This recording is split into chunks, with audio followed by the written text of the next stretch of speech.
వ్రతశాల ఇది నా యేసు నివసించశాల. స్తోత్రములు కలుగునుగాక, దేవునికి మహిమ కలుగునుగాక. కీర్తనల గ్రంథం 33వ అధ్యాయం 11వ వచనం. యెహోవా ఆలోచన సదాకాలము నిలుచును, ఆయన సంకల్పములు తరతరములకు ఉండును. దేవుడి శ్రేష్టమైన మాటలు దీవించి ఆశీర్వదించునుగాక. సర్వశక్తివంతుడైనటువంటి దేవాతి దేవుడు సెలవిచ్చిన మాట ప్రకారం మన ఆలోచనలు చాలా భంగమైపోతూ ఉంటాయి. మన ఆలోచనలు త్రోవ తప్పుతూ ఉంటాయి. మన ఆలోచనలు కొన్నిసార్లు ఫెయిల్ అయిపోతూ ఉంటాయి. మన ఆలోచనలు కొన్నిసార్లు అనవసరంగా ఈ ఆలోచన చేశానే, నేను పొరపాటు పడ్డానే అని మనమే పశ్చాత్తాపడే పరిస్థితులు కూడా వస్తూ ఉంటాయి. కానీ యెహోవా ఆలోచన సదాకాలము నిలచును అంటూ ఉన్నాడు. దైవ చిత్తానుసారముగా ఏ కార్యమైనా చేస్తే, అందులో ఒడిదుడుకులు ఏమైనా కలిగితే, ఆటంకాలు ఏమైనా వస్తే, ఎందుకు ఈ పని చేసామబ్బా, దైవ చిత్తానుసారంగానే ముందుకు వెళ్ళాం కదా, దైవ చిత్తానుసారంగానే సమస్త కార్యాలు జరిగించుకుంటూ వచ్చాం కదా, ఏంటి ఈ పరిస్థితి అని మనం అనుకుంటూ ఉంటాం. కానీ యెహోవా ఆలోచన ఎట్లుంటుందంట? సదాకాలం నిలిచి ఉంటుంది.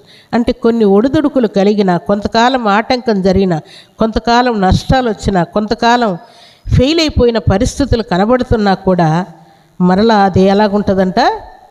సదాకాలం నిలిచి ఉండే ఆలోచనని దేవునిదని మనం గుర్తించాలి. ప్రియులారా, యెహోవా ఆలోచనకర్త అయి ఉన్నాడు గనుక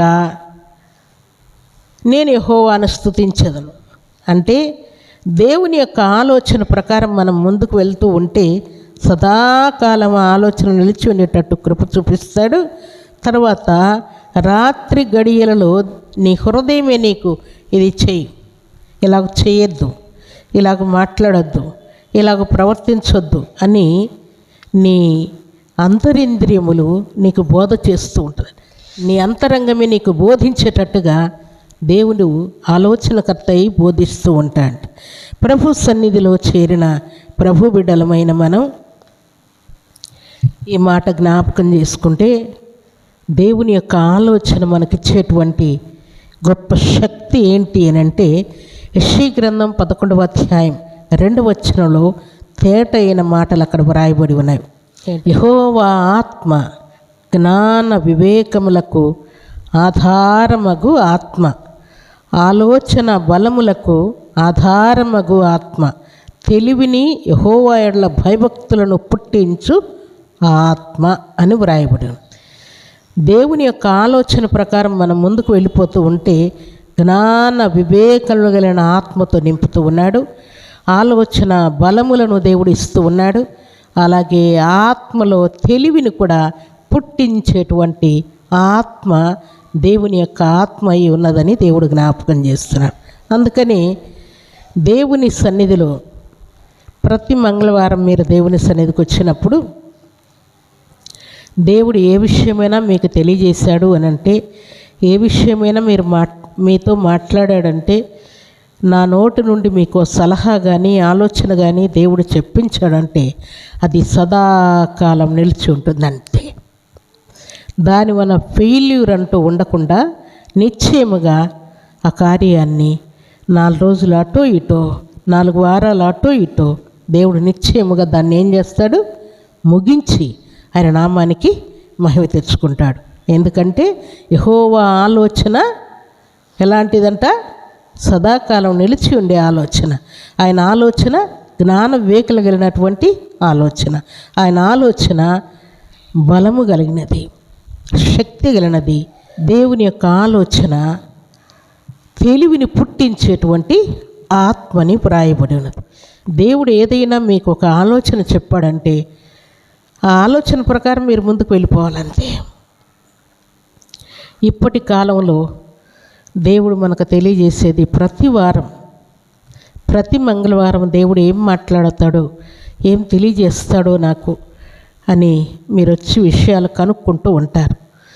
అలాగే దేవుని యొక్క సన్నిధికి మనం వచ్చినప్పుడు దేవుడు ఆయన వాక్కు ద్వారా నాతో ఏం మాట్లాడుతున్నాడో, దేవుని యొక్క వాక్కు మనకు తెలివిని, బుద్ధిని, జ్ఞానమును, ఆలోచనను, ఏం చేయాలో ఏం చేయకూడదో ఇవన్నీ కూడా దేవుని యొక్క వాక్కు చేత దేవుడు మనతో మాట్లాడుతుంటాడు.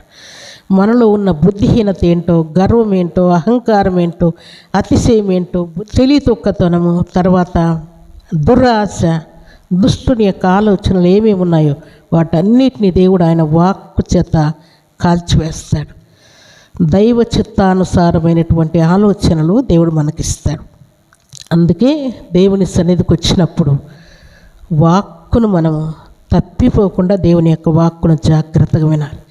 ఈరోజు నాతో మాట్లాడయ్యా, నీ వాక్కు చేత నాతో మాట్లాడితే నేను బలం పొందుకుంటాను, జ్ఞానం పొందుకుంటాను, స్థిర బుద్ధి పొందుకుంటాను, విశ్వాసాన్ని పొందుకుంటానని హృదయపూర్వకంగా మనం దేవుణ్ణి అడుక్కోవాలి ప్రియులారా. అప్పుడు దేవుడు నిశ్చయముగా వాక్కు చేత బలపరుస్తాడు. అలాగే దేవుడు ఒక విషయం తెలియజేసిన తర్వాత మరలా దానికి రివర్స్ మనం క్వశ్చన్లు అడగకూడదు. దేవుడు ఒక్కసారే చెప్పేది. ఒక్కసారి చెప్పాడంటే ఎన్నోసార్లు చెప్పినట్టుగా మనం ఆలోచన చేయాలి. ఒకసారి చెప్పిన తర్వాత ఇట్లా చేయాలా, ఇట్లా చేయకూడదా, ఇదేంటి అదేంటి, ఈ క్వశ్చన్లు మనం అడగకూడదు. ఎందుకంటే మన ఇంటి పెద్దలు ఎవరైనా ఉన్నారనుకోండి, మన తండ్రి కానీ, లేక మన అత్తమామలు కానీ, మన దైవ సేవకులు కానీ, లేక మన పెద్దలు కానీ ఎవరైనా మనకు ఒక బుద్ధి మాట చెప్పారనుకోండి, దానికి ఒకసారి చెప్పిన తర్వాత ఆయనతో రివర్స్ మనం మాట్లాడకూడదు. ఆయన చాలా కోపిష్టి, ఆయనతో మాట్లాడితే చాలా సీరియస్ అయిపోతాడు. కాబట్టి ఆయన చెప్పిన తర్వాత ఇంకా రివర్స్ మనం అడగకూడదు అని మనం మనసులో ఫిక్స్ అయిపోయి ఉంటాం. కొంతమందిని గురించి, మనుషుల గురించి మనం అలా ఫిక్స్ అయిపోతే దేవుని గురించి ఫిక్స్ అయిపోవాలా కాదా? మనుషుల మాటలు ఒకవేళ ఉండొచ్చు, ఉండకపోవచ్చు, కానీ వాళ్ళ ధోరణి బట్టి మనం డిసైడ్ అయిపోయి ఉంటాం. వాళ్ళు ఒకసారి చెప్పేది సారి అడిగితే చాలా సీరియస్ అయిపోతారు, ఇంకోసారి సలహా కూడా ఇవ్వరు అని మనం ఫిక్స్ అయిపోతాం. మనుషుల్ని అట్లా అనుకుంటే మాట తప్పని దేవుడు, నిన్న నేడు నిరంతరం ఏకరీతిగా ఉన్న దేవుడు, మాట ఇచ్చి నెరవేర్చే దేవుడు, భూమి ఆకాశం గతించును కానీ నా మాటలు గతించవని చెప్పిన దేవుడు, పర్వతములు తొలగిపోయిన మెట్టలు తత్తరిలా నా కృప నిన్ను విడువదని సెలవిచ్చిన దేవుడు, నీ కుడి ప్రక్కన 10,000 మంది కూలిన అపాయం నీ యొద్దకు రాదని సెలవిచ్చిన దేవుడు, ఏ తెగులు నీ గుడారమును సమీపించదని సెలవిచ్చిన దేవుడు, నీ రాకపోకలో యెహోవా నీకు తోడయుండని సెలవిచ్చిన దేవుడు, ఇశ్రాయేలును కాపాడువాడు కొనుకడు నిద్రపోడని సెలవిచ్చిన దేవుడు. ఎంత శ్రేష్టమైన వాడో దానిని బట్టి దేవుడు ఒక్క మాట చెప్పాడంటే దాన్ని మనం 100 అంతలుగా పెంచుకోవాలి. మార్చడానికి కాదు చేయాల్సింది, 100 అంతలుగా విశ్వాసముతో దాన్ని పెంచుకొని ఉత్సాహంతో, ఉద్యమంతో దేవుని మాట ప్రకారం సాగిపోవాలి.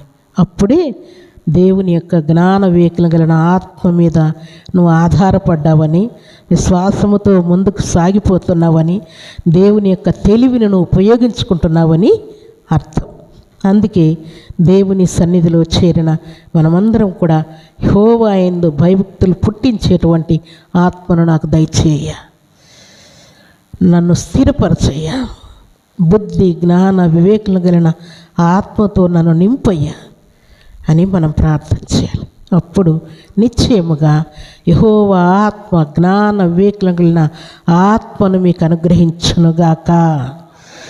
నిశ్చయముగా దేవుడు జ్ఞాన వివేకం కలిగిన ఆత్మను మనకివ్వాలని దేవుడు కోరుకుంటున్నాడు.